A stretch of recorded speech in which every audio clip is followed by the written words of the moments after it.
There we go. All right, and I'm sure I can. Hi. Hello. Hello. Um, I before we start the kind of formal part of the podcast, because I feel quite comfortable that I can edit things down and kind of fade things in Great. and out and do an introduction. So don't feel under great pressure to kind of perform just yet. Um, I just wanted to explain a little bit about the brief for this podcast. The working title is Step Nine because whenever we go out on a GOGA mission or a workshop or a session, we try and follow the 10 steps, not rigidly, but we find it really helps as a framework for us to just focus our minds to actually get the sketchbooks, the journals out, and to then follow that scaffold into curiosity and wonder and taking the pressure off So ourselves. I don't know the 10-step program. Oh no, this was something done by Marley on YouTube. So probably during lockdown.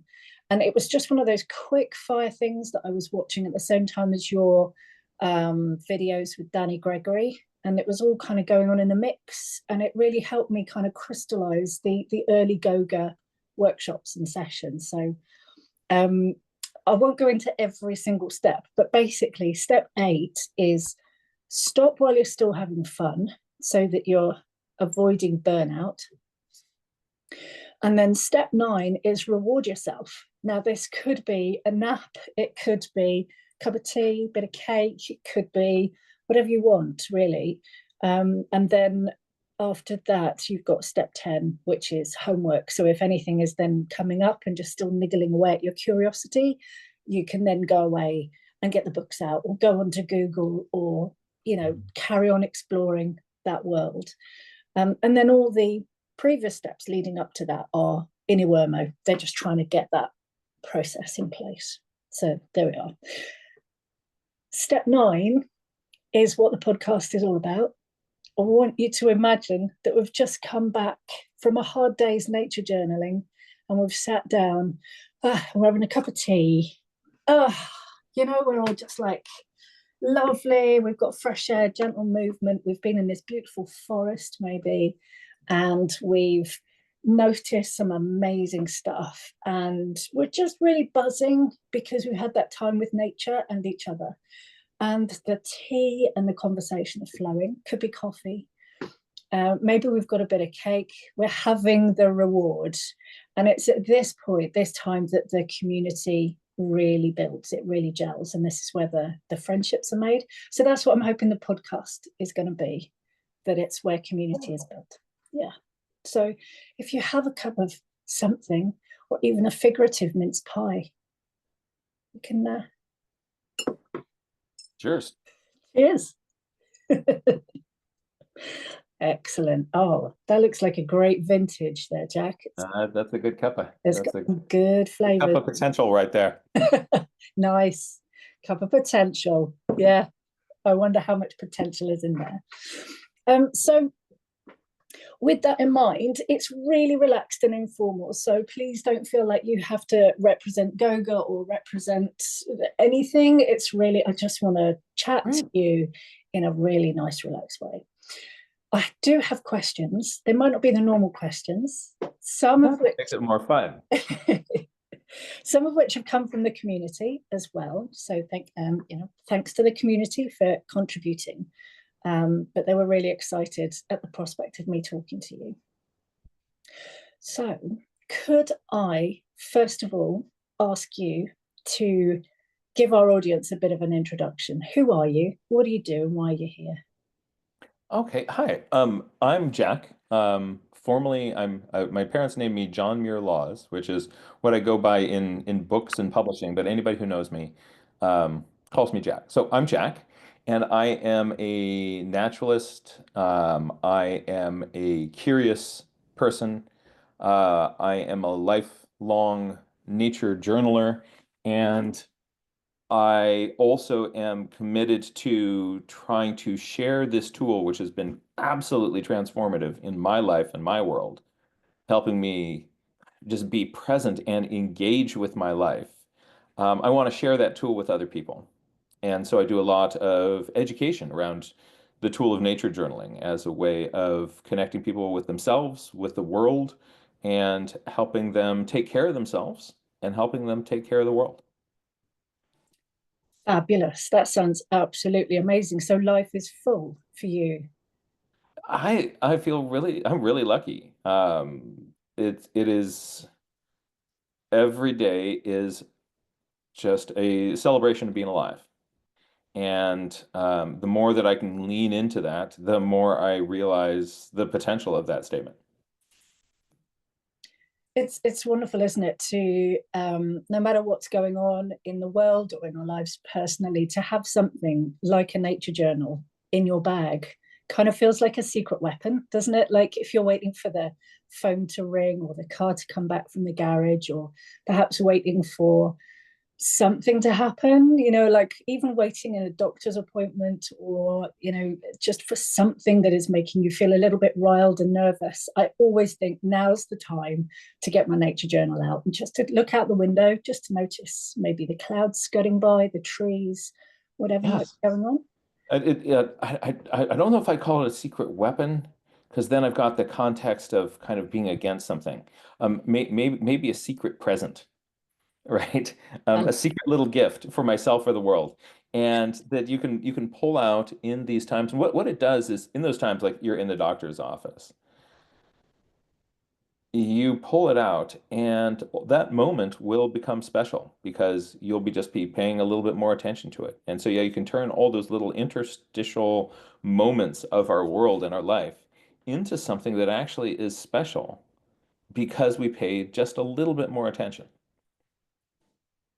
Absolutely right. Couldn't agree with you more. I'm thinking of those times where I've been in a similar situation or known people in the GOGA community who've gone through some quite challenging times.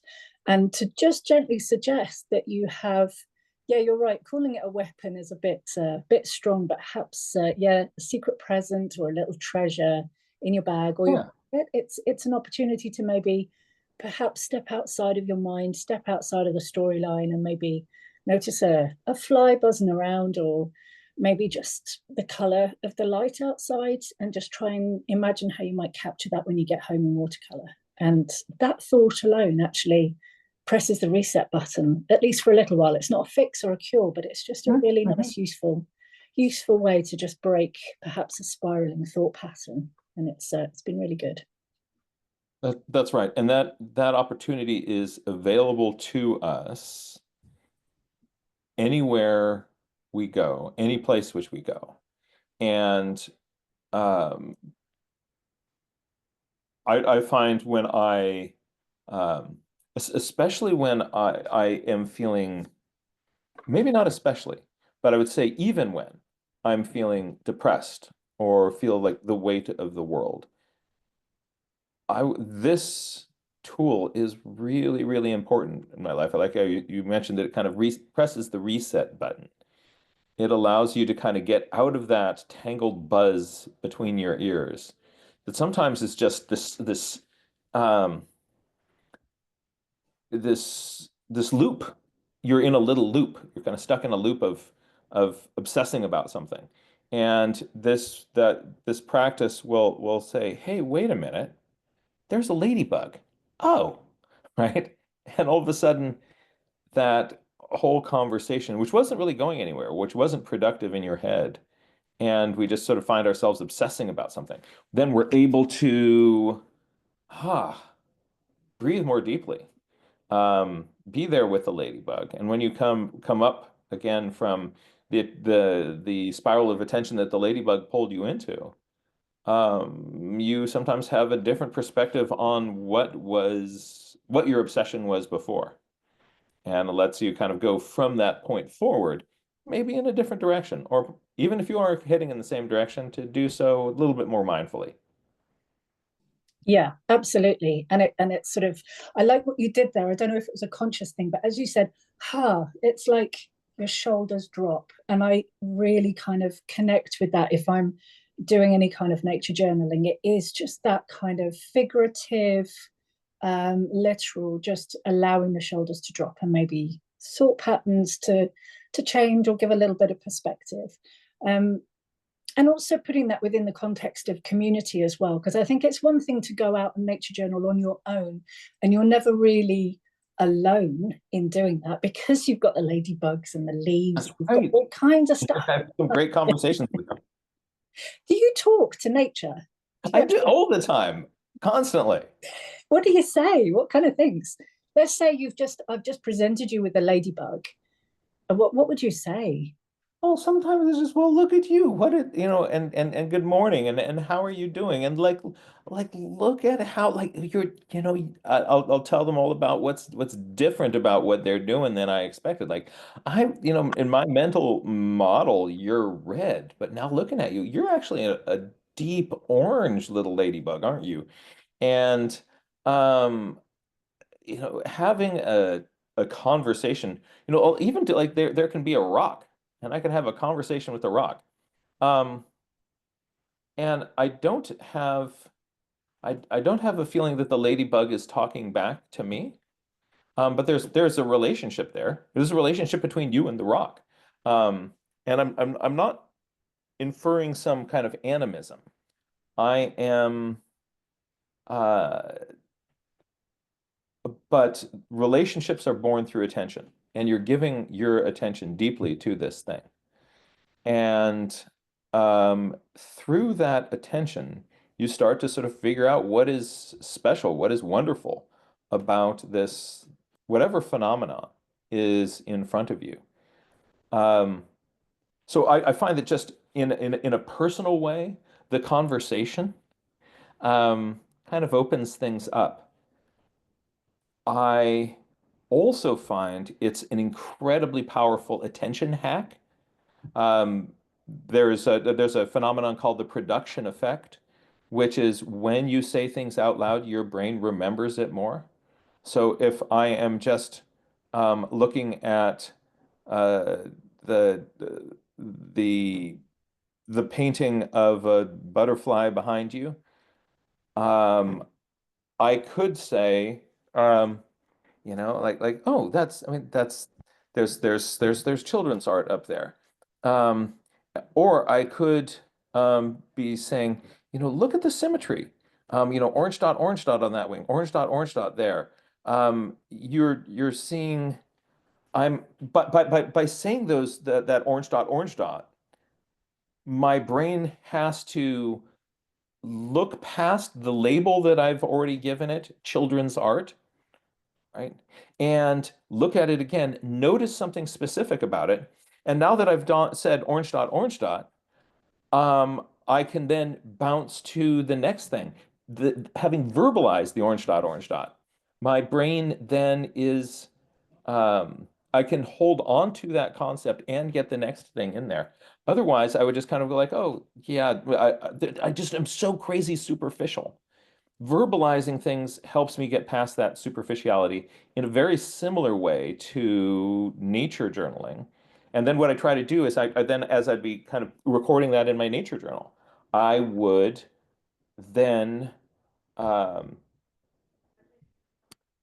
I would be also kind of paying special attention to those details and being able to record them in a very similar way. So the conversation helps me pay attention. It helps me remember. And it also kind of personalizes this experience.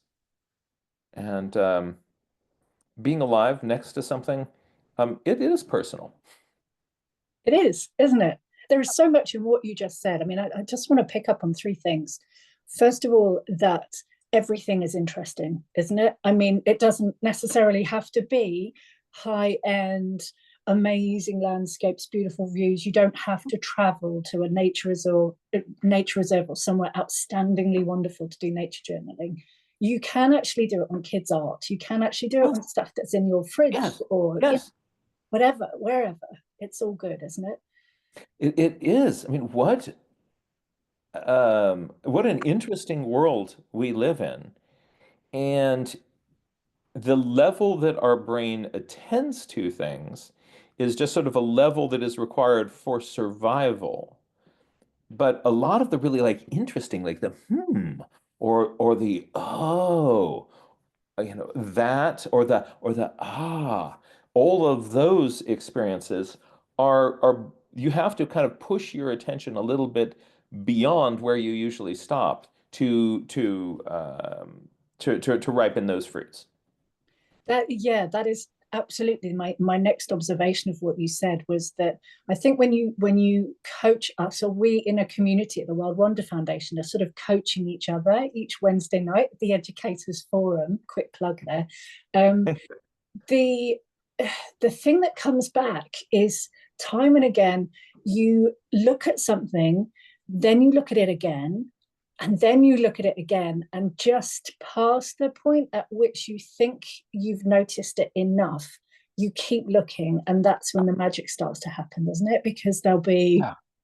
things that you haven't realized. You think you're looking at an everyday ordinary butterfly or ladybird, but actually taking that time, that sustained attention that you say is so magical, is well worth your time, well worth it. Yes, Sarah, I absolutely agree. Um, yeah, the world is infinite.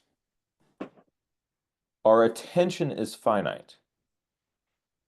And so what you are doing with this intentional attention is you are pushing the edge of where your attention has stopped deeper into the world. And that's where the mystery, that's where the learning, that's where the growth, that's where the beauty is. I mean, there are some kind of low-hanging fruit beauties around us all the time that that our brains pick up on. Like and a lot of that is just from our training. When we see a sunset, we say to ourselves, "Oh, that's so beautiful." Even if it's not particularly a spectacular sunset, we've been trained that sunsets are beautiful. So we look at sunsets and notice the beauty in them. But we don't do that with a garden slug because we're trained that garden slugs are not where we respond with beauty. Yeah. And we're not where we respond with interest. And the phenomenon around us, I mean, all the time, like here, we're in a Zoom call, and I'm noticing that there are lights over my shoulders. I'm in the basement of my in-laws' house right now, and there are lights over my shoulders. And in the computer screen, there's a vertical beam of light above them and a vertical beam below them that goes over my shoulder. It doesn't go down behind my shoulder. It's somehow in front of the field of view. Now, if I turn around and I look at those lights, those vertical lines aren't there. It's a phenomenon of my camera. Now I want to turn my thing sideways. And yeah, oh, that's interesting. So I'm now, turning my I'm uh, turning my head at the same time just to kind of, I don't need to yeah, do if I turn my computer screen, mm. It's um, doing weird things, isn't it? It's rotating they around. Um, yeah, they remain oriented to the location of the camera lens. So they're a phenomenon of the camera lens. Yeah. And so as the land moves around them, they're not tracking with that. It's I mean, that's really interesting. There's something about this physical world there in the cameras. And this is something that has been made by human beings, but then it's a phenomenon of light on top of that. And so I don't want to just limit myself like I'm only going to look at squirrels and stuff like that. I mean, there's wonder anywhere we choose to look.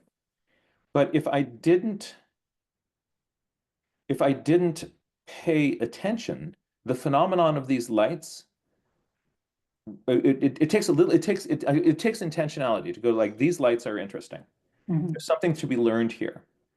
Um, and if I do that, wherever you go, things are really cool. One of my favorite nature journal philosophers, Fiona Galogally, has famously said, "The more interested you are, the more interesting the world becomes." Oh, I like that. I like that. And it's an invitation to play as well, isn't it? Because That's You right. could, Hmm. uh, I don't know, go around, go through life sort of collecting observations and treat it very, very, very seriously. And as if you are doing a scientific journal. And there's nothing wrong with that at all. But I think even the greatest scientists and philosophers and nature journalists are playful because, like you were doing just then with the screen, we could have just sat here and just kind of stared at each other and talked, but you were straight away just rotating and tilting and playing. And there are accidental discoveries in that playfulness. That's right. So yeah, to play is to um is to engage with the phenomenon around you. And the more that you're willing to sort of bring playfulness into that, the more fun it is. And the more fun you're having, the more likely you are to do it again. Yeah. Yeah, absolutely. And it's getting into a habit or a hobby, isn't it? So that you want to go out and you want to go and play, and stopping before reaching burnout, putting it down, going to do something else, but trying to keep that playful mindset all around you because there might be something that you'll go, that is journaling gold. I need to get that. I need to get it. Um, just wondering if you wanted to play with an idea, because one of the questions I've got from the community is really interesting. Okay. The first one is, if you could shrink down to the size of a bug for a day, what part of nature would you explore and why? Oh, I know I've just sprung that on you. So, yeah, where wouldn't you want to go? Um, I think, I mean, you could have fun anywhere you go. Um, just, here in the house that I'm in right now.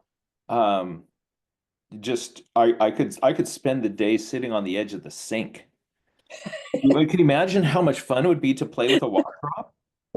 Water drop, if you're small, is a totally different phenomenon. Like you put your hand on it, and now your hand is stuck in the surface tension. And like, can you break through that? Like how could you like if you're too small, you touch it and you can't get away from it. You're now stuck on the side of this little water drop going like this surface tension thing is I think if I was so small, the surface tension could really be scary. So mm, make I go for big enough to be able to kind of get out of that and be able to play with it. Like, but wouldn't that be a weird thing? It would completely change the way you think about water. Water in this context, it's like a big bump sitting up this, the size of a beach ball. yeah, Put your hand on it and it jiggles and wiggles and then it's sort of sticky. I mean, look, that would be so weird. And that's just the dewdrop on the blade of grass wherever you have gone. Right? So the we just take for granted the perspective that we have. Like, how much fun would it be to kind of go into the perspective of anything else? You change your size, the world completely changes. Um, the um, you know, you change the organism, like or the sensory apparatus, the umwelt of what you are, and the world around you is a completely different thing. Oh man, yeah. I can't stop now thinking about playing a big beach ball of a water drop. Yeah, I mean, that sounds great. I mean, the thought of John Muir Laws shrunk down to the size of, let's say, a really decent sized beetle. So you're quite strong, but then All you're right. just on the edge of a sink for the day, just marveling at water drops as though, you need a Oh leaf yeah. app or something, don't you? Just to kind of keep the interest. And yeah, yeah. And you could, I would You imagine want you to have could some snacks. you want to, yeah, you want some snacks, you want your journal with you, some decent art materials so But you could carry with it. would drinking be different? Like, what would it be like to then try to, like, if you got thirsty, could you take a sip of that water? Or would that water get stuck in your esophagus and choke you?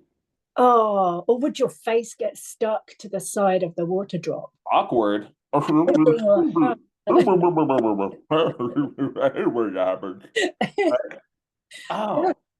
the um and yeah, the whole also the whole idea of scaling is interesting. Uh, Yeah.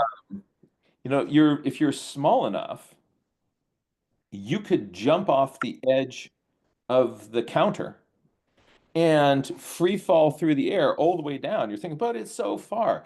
But your um, velocity and and your impact there is going to be relative to your weight. And you're now like, a mouse can jump off a really, really tall building and kind of land and kind of go like, whoa, that was weird. Mm. And but you get the size of a rat, and all of a sudden you go off that same building and you splat when you hit the bottom. Yeah. There are insects that are so small that their wings aren't a big membrane. Their wings are a little rod that goes out with some hairs that are sticking out.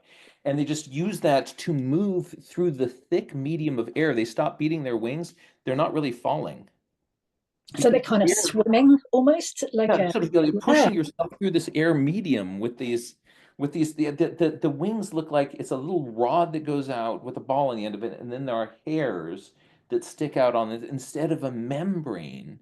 Mm. I mean, the physics that I know in the world around me are relative to the size that I experience them. Yeah. And we just accept that the laws of physics and biology and nature and living and social everything are just, that's how it is. But it would be amazing, wouldn't it, just to try out You being, change your size, yeah, everything changes. For instance, if you then made me as tall as King Kong, I probably would not be able to walk yeah.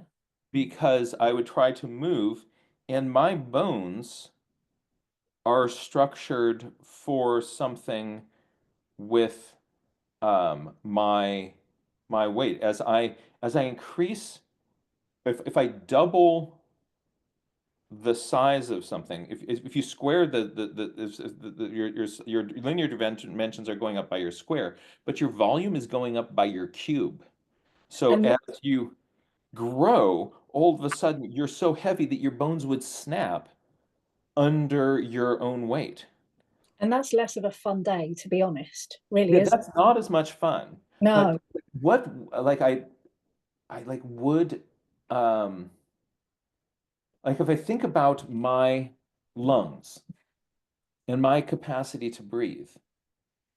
If I'm an insect, I can have little holes in my side and air can kind of diffuse, through these little tubercles and things that are in this network through my body.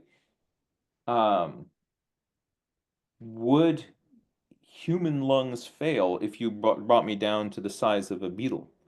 Because now all the surface tension on the sort of moist interior of my lungs, it's it's it's kind of going on the physics of me being this size. So there could be some dangers in this.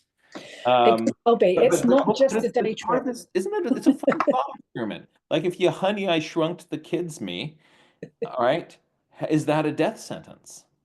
Oh, I wouldn't want that because we need you around, Jack. I Really, would want we'd to be like to do around and that. I'd want to Yeah. have my journal. Would the ink flow through my felt tipped pen?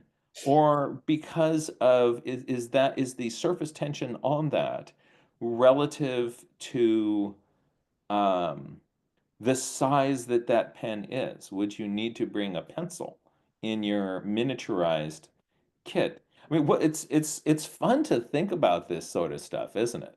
I think so. We clearly haven't thought it through enough because it seems fraught with hazards at the moment. But I think we're a little bit Hazards and opportunities. they yes, yeah, Yes. absolutely. So we'll kind of think on and look at that. But I do like that thought experiment of how would we cope? What would you take with you? And it's not just simply a matter of shrinking down, having some fun, and then shrinking back up. There's so much opportunity in there to kind of figure out what would happen. How would you cope? How would you survive? I love it. That's right. Yeah, Yeah, and the whole all of our scaling, we are we are a creature that whose physical proportions are scaled to the size that we actually exist at. If yeah, we existed at a smaller scale, we would look completely different. If we existed at a larger scale, we would look completely different. But we take it for granted that like this is the normal size because of my bias as the observer. yeah, totally right. And it'd be nice to do different point of views as well. Like, yeah, a nice walk through the woods as a human is very, very different as a whole lifetime adventure for a ladybug, or it could just Yes. be a tiny little moment for a migrating kite or bird on its way to Africa. And it's, minuscule in comparison to this global perspective that other species have. So, yeah, Right, fascinating topic. right, right. I Um, am and then sorry. you add in the sensory apparatus of some other organism. If you're now a pistol shrimp or a mantis shrimp, you have eyes which can see this incredible spectrum of colors that are impossible for human beings to imagine. We can't imagine what it is like would be like just to have one other additional uh, cell in our eyes that allowed us to see ultraviolet light. Mm, Um, and there are other critters out there that with instead of having kind of three different kinds of light sensors in their eyes, they've got four. And then there are other species that, like the mantis shrimp, I think, what is it, 30 or 40? I don't know. Somebody counted it. And you know, it is our human brain cannot even possibly imagine what the world could look like just adding one other color sensitive cell into our eyes. What would that it is be like with mind blowing, isn't 30? it? Yeah. Absolutely mind blowing. Yeah, and there's so many topics. I mean, even again, you don't have to go somewhere exotic or find something rare. It's everyday things. It's back garden, backyard animals like the slug, like our robin, a robin redbreast, the European robin over here. I was reading about just a couple of days ago, has got cells in the back of its eye which are so sensitive it can actually detect molecular level shifts in the Earth's magnetic fields, and that's how it's figuring out navigation. Perhaps nobody knows. Oh, You just think, how yeah. on earth are they seeing? Our back garden could be completely different landscape to them, to the one that we're Right. looking at every day. Right. Yeah, Yeah. Bees seeing polarized light. What would it look like to see polarized light? You change your visual apparatus, and just it's nuts. Something that I've been playing with recently is I got an attachment for my camera that allows me to see in um, in the infrared spectrum, and it's a forward-looking infrared camera, and so it essentially is seeing heat. And you start looking around the world through this lens of heat, and you're asking completely different questions. You're noticing completely different sorts of things. You just change your sensory apparatus a little bit or extend it a little bit, and there's there's all this information going around us that we are completely oblivious of. Can you imagine, the what is the sense experience of the honeybee? What is the sense experience of of uh,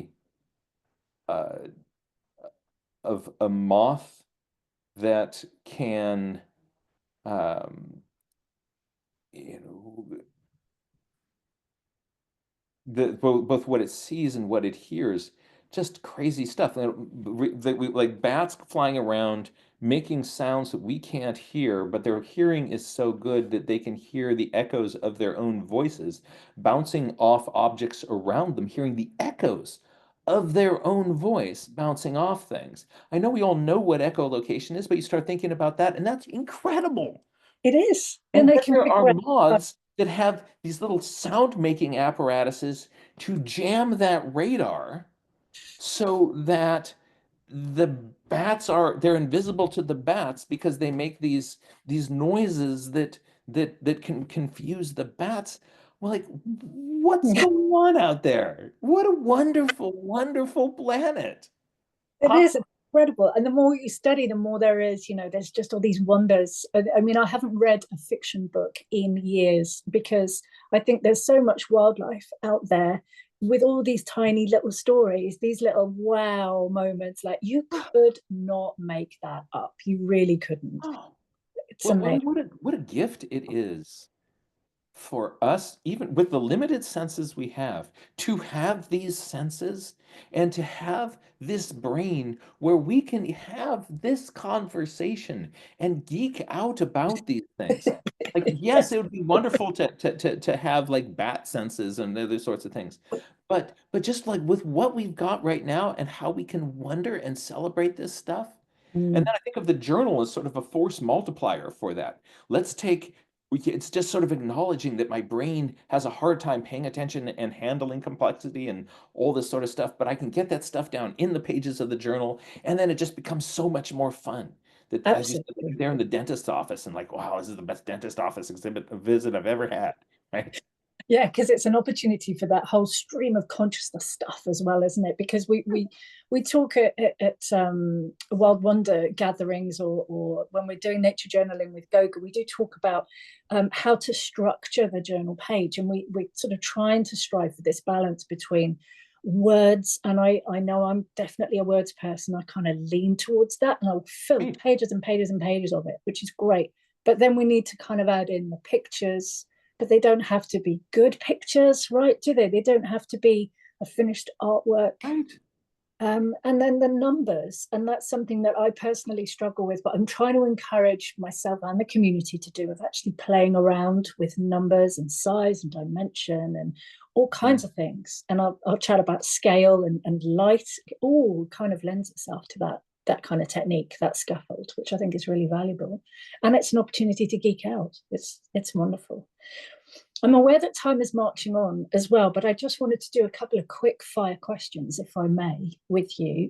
Absolutely. And I don't have any hard stop. Whatever works for you, we're good. Great stuff, because I could literally geek out with you for hours. Actually, I have so many facts, but I'm having to literally bite my lip here because we will. Then either we do that now or we do it more another time and we have a part deux and just geek out. Yeah. Either way, we're we're good. Probably for a podcast timing, it would be more valuable to sort of have a series of smaller conversations that because nobody ever gets to the end of a 1 hour podcast. The No, that yeah, we could just put it out there and see who can stick it out to the end. But our I collective will attention certainly spans have now gone like, could you please boil that down to 15 seconds for me? do Will the be much elevator pitch. more TikTokian for my We just come on screen and go, bugs, they're great. That's it. Next. yeah. Yeah, Love them. Do it they're again. great. They're great. I Yeah. laughed, I cried. Yeah. Anyway, have you heard about, before we get onto the questions, I'm dying to share this with you, triangulums? Triangulums. Oh, do tell me about triangulum. Oh, fantastic. Okay. If I remember rightly, when I was down, I had this great job as a National Biodiversity Officer for the Field Studies Council. It was the best job in the world because they sent me and paid me to go all over the UK training young tutors up on natural history and landscape. So I was able to geek out for a living, and it was wonderful. In my explorations on the south coast of Devon, I was looking for oil beetles, and I don't know if you know about these creatures. No, I don't. Oh my word! If you get a chance, look them up. I could actually see, if you did get shrunk down to the size of a beetle, I would say be an oil beetle because they're cool. They're really cool. They are, if I remember rightly, parasites of bees, bumblebees, but only the larvae.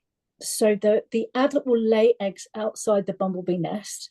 The young larvae will go and wriggle inside like little grubs into the bumblebee nest and then grab hold of the fur, their chitinous fur, if you like, and hold on tight like that and go for a ride.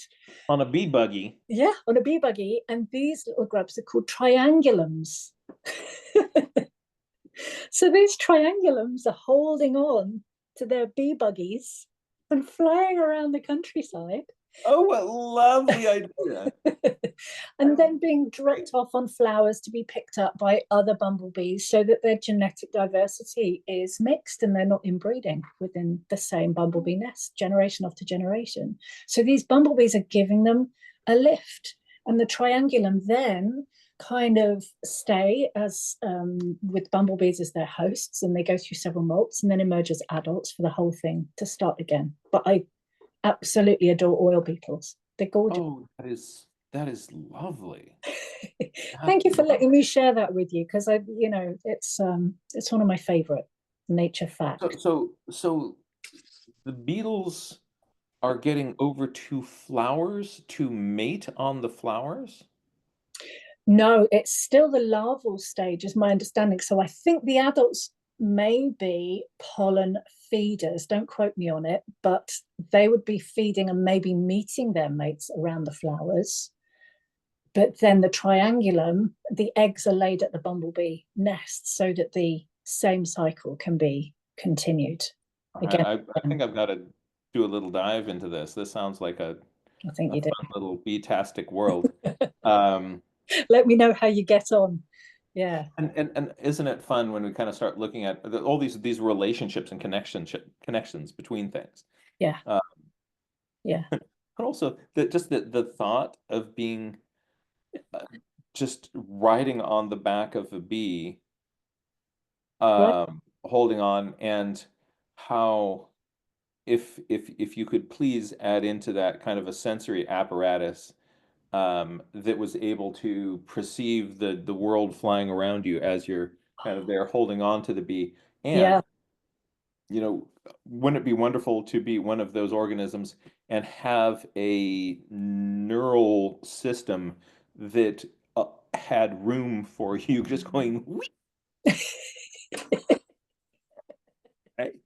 Like it would Just to be get us such a little head. loss if your neural network just kind of allowed for like, all right, this is an efficient state to be in right now. You know, I would love to have just a little bit of space for some like For some beetle joy. We need yeah, more Beetlejoy, beetle joy. Beetlejoy. Yeah, totally. Oh, may, may, Little may there please be antennae, just Beetlejoy, like, Beetlejoy, oh. Beetlejoy. We need more beetle joy. Yeah, this is Hmm. great. I have so many other beetle facts that I could share with you, but I need to concentrate on the questions here. But I have a question here from Gina, who's a member of GOGA. She comes out with us almost every single week on a Wednesday. She is absolutely at the heart of GOGA. She's wonderful. And Well, she would like, one of these days, we have to. I have to get out sometime that I'm in the UK to one of your Goga parties. That would be oh, so much fun.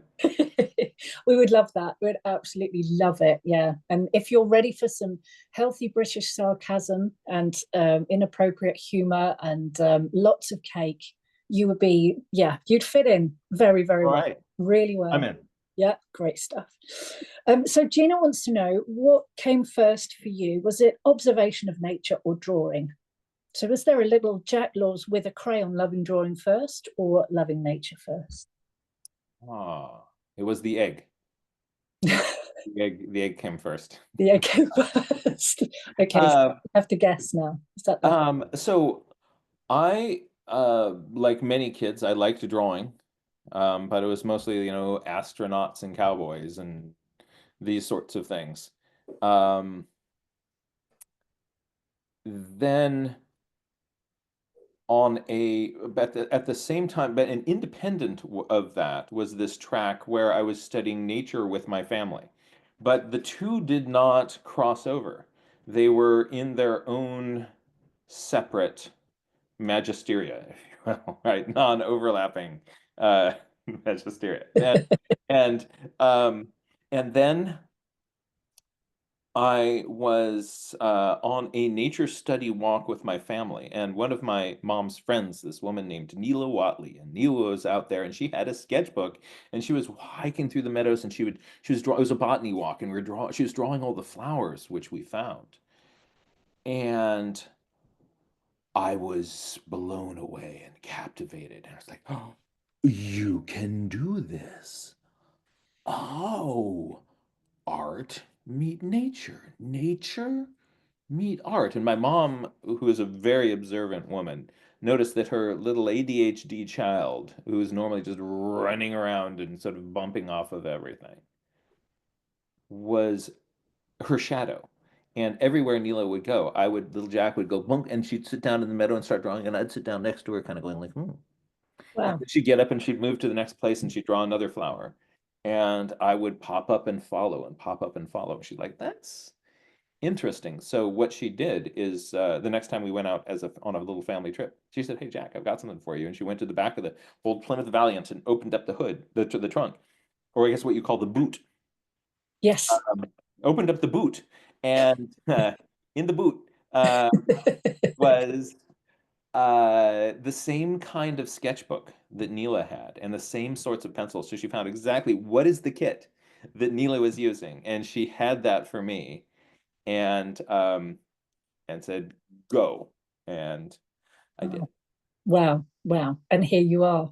Yeah, and so and all what that did is these two areas were totally overlapping all of a sudden, and from that point on, yes. Fantastic. Well, I mean, I think we should all take our hats off to Neela then. I mean, Yes, this that's is right. Oh, great. and just a wonderful follow-up story on that. So, before the Wild Wonder Foundation existed, um, before the COVID pandemic, I was teaching nature journaling around the San Francisco Bay Area. Instead of going online, there were these live classes, and so what I did is I found seven or sometimes eight different locations around the San Francisco Bay Area, and every month I would go around to these different locations and teach a live nature journaling class in those locations. And um, this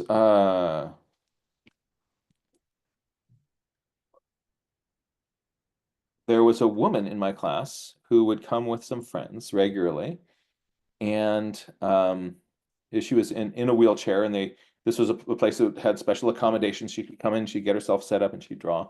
And one day she said, You may not recognize me. I'm Neela Watley." No way. The Neela. That's amazing. After how Neela. long? And she came and she joined those classes, and she was the one who got me started nature journaling. Oh, that is beautiful. And were you able to say to her? Because I'd Yeah, imagine yeah. you would. This is happening because of you, Neela, right? Yeah, You were my um my my spark journaler. wonderful. Just in the same way that you're my Spark journaler. So thank you very much. So the both of us thank Neela. All Yeah, right. thank you, I Neela. wonder who got Neela started doing. It would be great to find out. Yeah, Yeah. yeah. And it's just that having people in the community who role model and give you permission at whatever age to just do something that is going to be really fulfilling, I think is priceless, isn't it? You can't put a price on it. You really can't. Which, yeah, wonderful. But also just think of the power of our example, right? Mm. You know, you're out there with Goga, and somebody um a child walks up and looks down and sees your sketchbook. Maybe they're another kid where in their world, nature's over here and art's over here, and you have just intersected the Venn diagram. Wow, that's a nice thought. That's a really nice thought. And a lot of the feedback I get from people who come along to Goga, I think, oh, okay, that's quite powerful. Thank you very much. And it's mostly around feeling good and finding purpose and having something to get up for in the morning.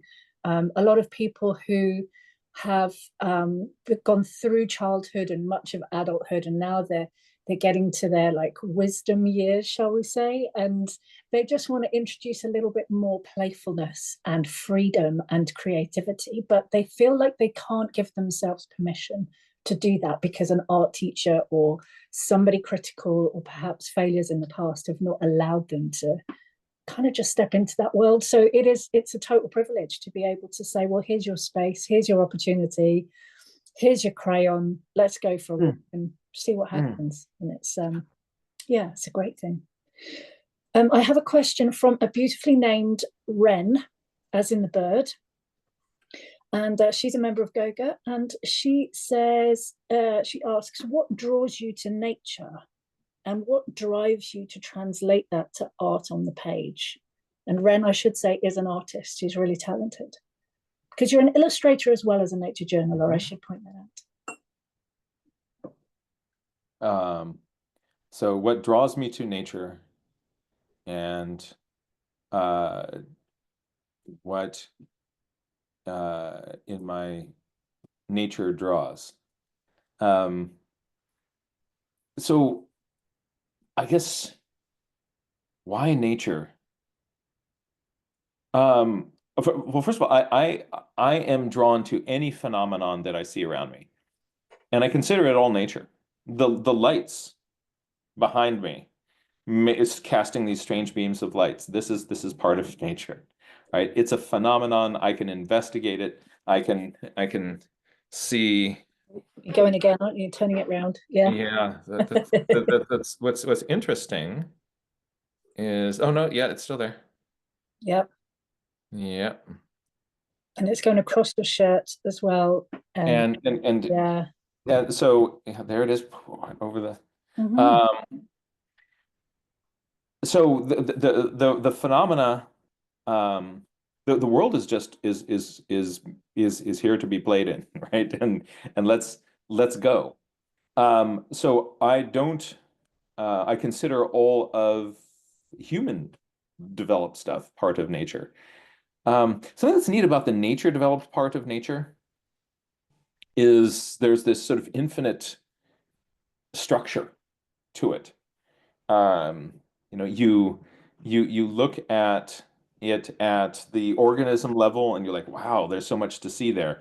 And then you kind of go in a little bit closer and you look at say the organ level and it's like, oh my gosh, this is an incredible structure.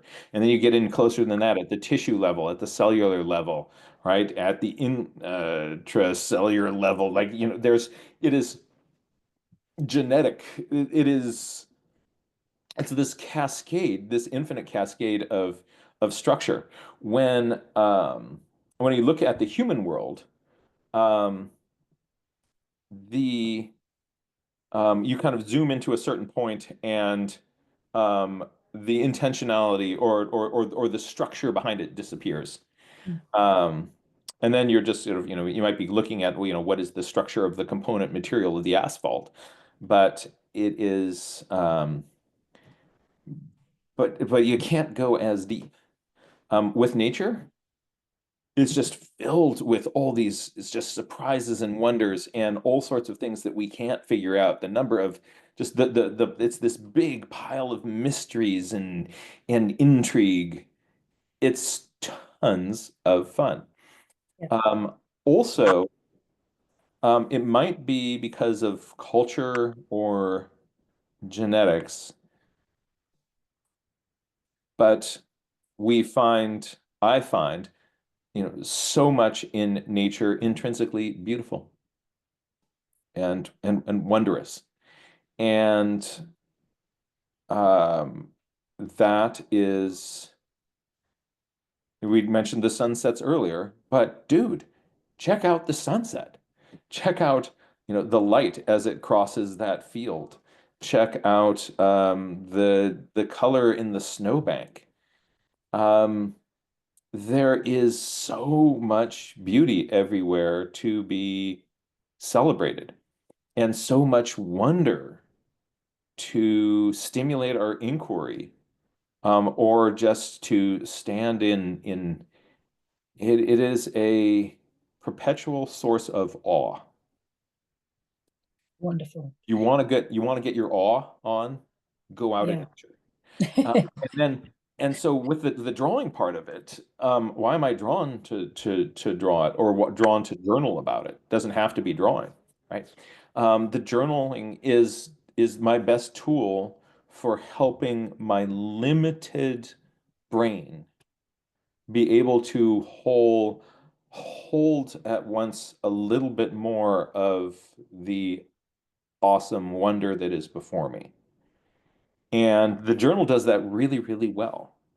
And so that motivates me to pull out that notebook and to go there on the pages of that notebook. Yeah, Um, did that providing. address the question? Yeah, you have, absolutely. I think it's what I heard from you then was this the awe that it's about getting into that complexity. The human nature is very much part of that and connected to it. And then getting it down on the page is a way of structuring that and managing the overwhelm and just kind of getting the brain Yeah. thinking in steps and being able to go back to that thought maybe years later and say, ah, yeah, I remember that sunset, or I remember that particular bird, and I haven't quite finished with that yet. I still need Right. to explore that. Are there, Yeah, absolutely. yeah, And also just the with the my brain can hold about 7 different concepts at a time. wow. And once it get beyond that, my brain's like, there's a wonderful old Far Side cartoon. Are you folks familiar with the Far Side in the UK? Yes, So yeah. Gary Larson has this Far Side cartoon, and this little child in a class raising his hand and asking, "Is the teacher, may I please be excused? My brain is full." And so if our brains can handle 7 concepts plus or minus 2, and once we get more than that, then we start kicking this one out to make room for the next.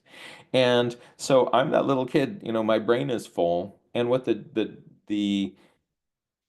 journal allows me to do is to um, download part of the information that I'm collecting onto this storage capture device and then frees up processing space in my brain for handling either relationships between things or the next piece that wants to come in. So when I externalize my thinking onto that paper, my ability to think, my ability to engage, my ability to wonder, my ability to notice things, all those things ramp up. And that makes this world even more beautiful. It does. It does. Yeah, with a bit of curiosity. That's absolutely fantastic. Thank you. I have one very last quick question, and it's from I'm Satya. sorry, it's the last one. This is fun for me too. Good. I'm glad. I'm having a great time. Um, Satyo asks, do you always do observational drawing, or have you ever dabbled in expressive art to get your feelings out on the page or the canvas? Yes and yes. So there's observational stuff. There's also stuff from imagination or memory. Um, but still in those cases, sometimes I'm trying to be figurative. Sometimes I'm trying to express ideas in sort of the sketchnoting form. And sometimes I also like just to play with materials or play with color. And um, and to see what comes out in that. I find myself very drawn to the analytical part of my brain often leans more towards the figurative. Um, but sometimes just the playing with things and it is wonderful. One of my favorite artists, everybody knows like I go for William D. Barry, right? He's this very meticulous scientific illustrator who does all this great stuff. I love Rothko. These just huge blocks of immersive color. I love it. Its ability to kind of reduce quite a complicated subject down into blocks of color, I think, is a huge skill, isn't it? That you can Hmm. still see a lot in a really simple bit of art. Uh, if I could share one with you, there was an artist called David Nash, I think, who is Welsh and loves trees. And he takes storm damaged trees and turns them into sculptures and celebrates them. And he says that they are light, air, and water playing with themselves and expressing themselves through the form of tree.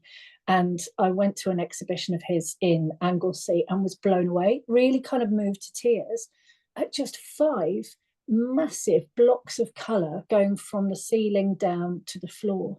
Each one was a slightly different shade of yellow through orange through to green. And it was a simple title. He said, "It's the colour change I notice in a single oak leaf from summer to autumn." Oh, I would think we can hang with this person. Yeah, That's wonderful. That's wonderful. That's wonderful.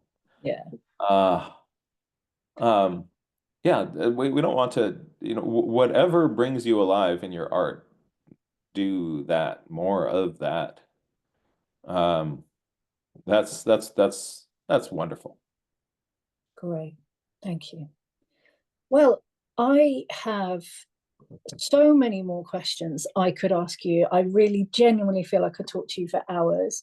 But I want to thank you and maybe just ask if you have any final thoughts or observations or messages for Goga, because this, after all, is our community podcast. And Oh, yeah, it was just on behalf of the community, thank you for all the great work you do in supporting nature journaling and for creating such a great worldwide community, without which I don't think Goga would exist, really, because it's essential to my support personally, but also my curiosity, my imagination, and I really hope that you go from strength to strength so that Goga can carry on growing.